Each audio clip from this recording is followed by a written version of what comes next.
धर्म सभा में उपस्थित धर्म प्रेमी भाइयों, माताएं तथा बहनों, आइए हमारे यहाँ पर इतिहास का एक और पृष्ठ।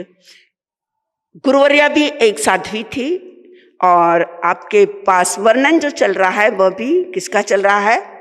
सती, महासती, साध्वी सीता, जिसकी क्या हो गई?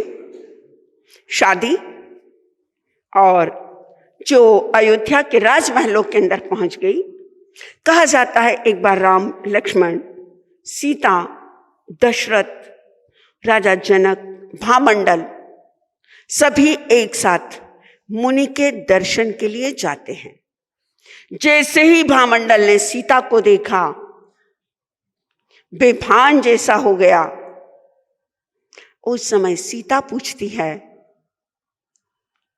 ऐसा क्या कारण है कि भामंडल बार बार मुझे देखकर बेहोश होता है? तब केवल ज्ञानी मुनि फरमाते हैं, सुनो सीता, मैं तुम्हें सुनाता हूं। जिस समय तुम्हारा जन्म हुआ, तुम्हारे जन्म के साथ तुम्हारी माता विदेही ने एक साथ 2 बच्चों को जन्म दिया था। एक थी सीता और दूसरा कौन था? भामंडल। तो भगवान ये कैसे हुआ? पूर्व जन्म का वैर था, एक देव का शत्रुता थी। जैसे ही जन्म हुआ, उस देव ने मिथिला के राजमहलों से जन्म के साथ ही उस बच्चे को उसी पल वहां से उठा लिया। मां वैदेही को बहुत लगा, लेकिन बच्चा पता नहीं चला। वह जो देव लेकर गया था, उसने सोचा था कि मैं इस बच्चे को खत्म कर दूंगा, मार डालूंगा। लेकिन जिस समय लेकर गया, मारने की भावना थी। आगे जाकर उसका मन चेंज हो गया। वेताड़गिरी के पर्वत के ऊपर, चट्टान के ऊपर ले जाकर उस देव ने उस बच्चे को छोड़ दिया और सोचा यहां पर न तो मां का दूध मिलेगा, कोई वन पशु आएंगे वह खाकर चले जाएंगे और ये खत्म हो जाएगा। लेकिन कहा जाता है, नसीब जिसके साथ है, लक जिसके साथ है और उम्र जिसकी बड़ी है, उसे दुनिया का कोई भी व्यक्ति मार नहीं सकता, खत्म नहीं कर सकता। जब वेताड़गिरी पर्वत की चट्टान के ऊपर वह बच्चा है, नादान बच्चा सोया हुआ है, रो रहा है। ऊपर से चंद्र, जो विद्याधर था, चंद्रगुप्त, उसका विमान निकला। उसकी पत्नी ने देखा कि कोई बच्चा रो रहा है। विमान नीचे उतरा, उनको कोई बच्चा नहीं था। बच्चे को उठाया और बच्चे का नाम क्या दिया? भामंडल दिया, क्योंकि उसका आभामंडल बहुत प्रभावी था। मुनि ने कहा, सीता, रिश्ते में ये कौन है? तेरा भाई है। जब भामंडल ने यह घटना सुनी, उसने कहा, हे प्रभु, हे परमात्मा, तूने मुझे बचाया, नहीं तो एक बहन के साथ मेरी क्या हो जाती? शादी हो जाती। भाई बहन दोनों गले मिलते हैं। और राजा जनक को भी बहुत खुशी हुई कि मेरा भी कोई पुत्र है, क्योंकि दुनिया को यही पता है कि राजा जनक को कौन थी? सिर्फ एक ही सुता थी। लेकिन जैन रामायण कहती है कि उसकी क्या था? एक भाई भी था। और बाकी घटनाएं आप कई बार सुन चुके हो रामायण के द्वारा, आप टीवी के द्वारा, चैनल के द्वारा। शादी भी होती है, राज्याभिषेक की तैयारी भी होती है, सीता महारानी भी बनने वाली होती है। और सीता का एक दिन क्या हो जाता है पति के साथ? बोलो। अरे, जहां राम का वनवास है, वहां सीता ने भी वनवास लिया। लक्ष्मण का भी वनवास होता है।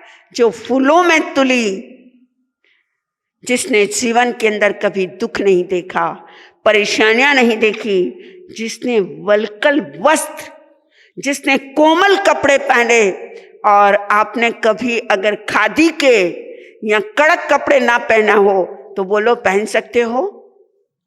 नहीं पहन सकते।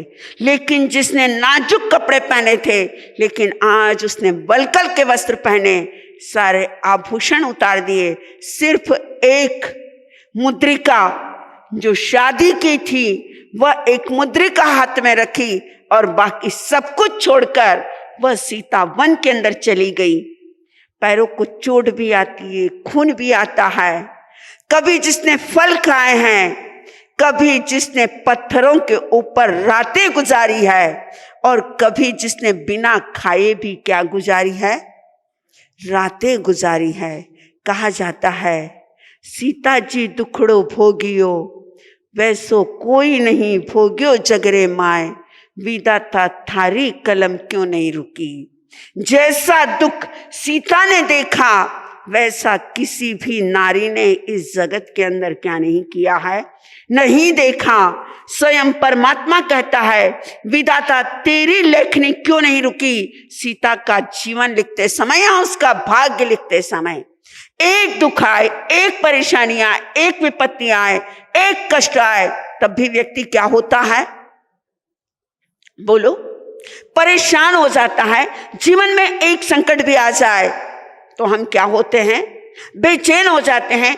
एक छोटी सी प्रॉब्लम भी आ जाए तो बोलो आपको कैसा लगता है? बड़े डिस्टर्ब हो जाते हैं। अरे ये कैसे आ गया, ये प्रॉब्लम मैंने तो सोचा ही नहीं था, अरे मैंने तो किसी का बुरा ही नहीं किया, ये कैसा हो गया, ये तो मेरा अपना था, इसी ने मेरे साथ धोखा कर दिया। न जाने हम कितनी बातें सोच लेते हैं। लेकिन एक बार संपूर्ण जीवन अगर आप सीता का पढ़ेंगे, अगर उसकी रातें देखेंगे, उसका जीवन देखेंगे, उसका खाना देखेंगे, उसकी विपत्ति देखेंगे और उसकी प्रॉब्लम्स देखेंगे, तो आप सोचेंगे सीता के दुखों के सामने मेरे दुख कैसे हैं? जीरो है, नगण्य है, बहुत कम नहीं, जीरो है।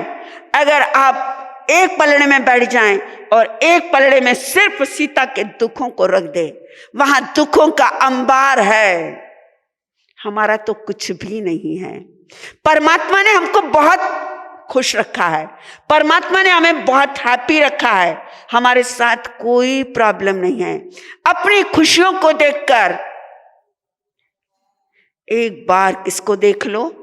सीता को देखो और खुश हो खुद के नसीब पर। लेकिन जब भी कोई विपत्ति आए तो सिर्फ किसे याद करना? ब्राह्मी और सुंदरी ने जीवन में कोई दुख नहीं देखा है। ध्यान से सुनना, ब्राह्मी और सुंदरी ने जीवन के अंदर कोई दुख नहीं देखा, लेकिन सीता ने तो, कौशल्या ने भी जीवन में कोई दुख नहीं देखा, सिर्फ एक पुत्र का वियोग देखा। बाकी राजभवन के अंदर जीवन बीता। लेकिन ये राजकुमारी है, ये लल्ला है और राजभवन से राजभवन में आई है, और उसके बाद जंगल की खाक छानी है। लेकिन घड़ी कह रही है कितने बज गए? 10 बज गए।